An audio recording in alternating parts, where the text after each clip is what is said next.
Welcome to our channel. Today we how to uninstall Google Colab links from browser profiles. Easy tutorial step by step clearly. To uninstall Google Colab links from your browser profiles, start by opening your web browser. Identify the profile from which you want to remove Google Colab links. For Chrome users, click on the profile icon situated in the upper right corner of the browser. Select the desired profile from the drop-down menu. If you are using Firefox, click on the menu button in the upper right corner, then select Profile to switch to your desired profile. After switching to the right profile, look for the bookmarks or history options in your browser menu.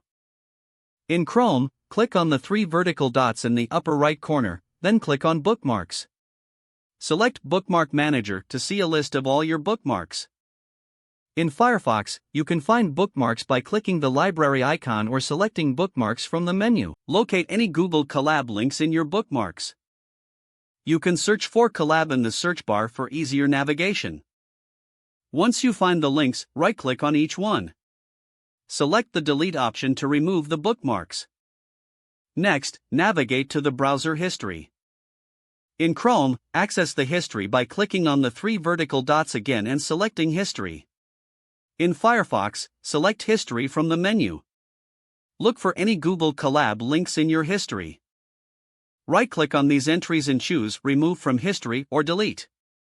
To clear any remaining Google Colab data, go to the browser. In Chrome, click on Privacy and Security, then select Clear Browsing Data. Make sure to include browsing history and cached images and files, then click Clear Data. For Firefox, go to Settings, then Privacy and Security, and look for Cookies and Site Data. Click on Manage Data and search for any Google Colab-related entries, then remove them.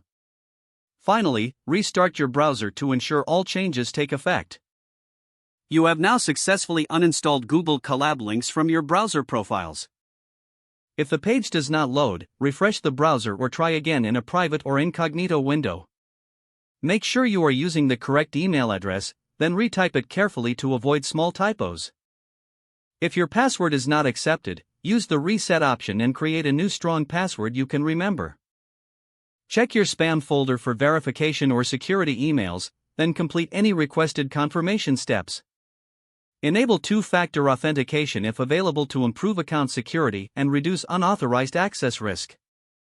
After signing in, review your profile details so your contact information. If you see an error message, note it down and try again after restarting your device and internet connection.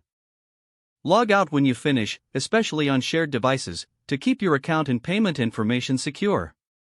If the page does not load, refresh the browser or try again in a private or incognito window. Don't forget to like this video and subscribe to our channel for more step-by-step tech guides.